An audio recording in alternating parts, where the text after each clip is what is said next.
Hi friends, இந்த secret புக்கோட தவறுகளை பற்றி பார்க்கலாங்க. அதில் ஃபஸ்ட்டு பாயிண்ட்டே லூசிங் செல்ஃப் கான்ஃபிடென்ஸ், நம்பிக்கை இழக்கிறது.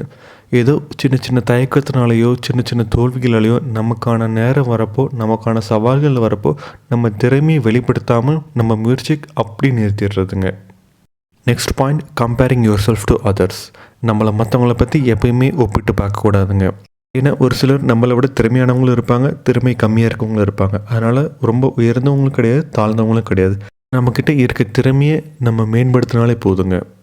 Next point, excessive self criticism. நாமளே குறைவாயிடப்படுறதுங்க. சப்போஸ் ஆல்ரெடி நம்ம ஏதோ ஒரு முயற்சி எடுத்தோம்னா அதில் தோல்வியை மட்டுமே முன்காட்டி இந்த மாதிரி குறைகள் ஆல்ரெடி உங்கள்கிட்ட இருக்குது, இதெல்லாம் உனக்கு தேவையா, எதுக்கு இதெல்லாம் பண்ணிகிட்ருக்க, தன்னம்பிக்கை இல்லாமல் நினச்சி நம்மளே குறைவாயிட போடுறதுங்க. Next point, acting based on fear and anxiety. ஒரு சில முக்கியமான நேரங்களில் நம்ம பயந்து அந்த முடிவு எடுக்காமல் தள்ளி வச்சுறது. அப்படி இல்லைன்னா அந்த முடிவு எடுத்தோம்னா நமக்கு என்ன ஆகுன்னு சொல்லிட்டு அதை பற்றி கவலைப்பட்டு ரொம்ப டிப்ரெஸ் ஆகிறது. Next point, seeking external validation. நம்ம எப்பயுமே ஒரு சில விஷயங்களை மற்றவங்களோட பேசி இது கரெக்டாக தப்பா அப்படின்னு சொல்லிட்டு நம்மளை திருத்திக்கிட்டே இருக்கிறதுங்க. இந்த மாதிரி நம்ம எப்போவுமே செஞ்சுட்டே இருக்கக்கூடாதுங்க.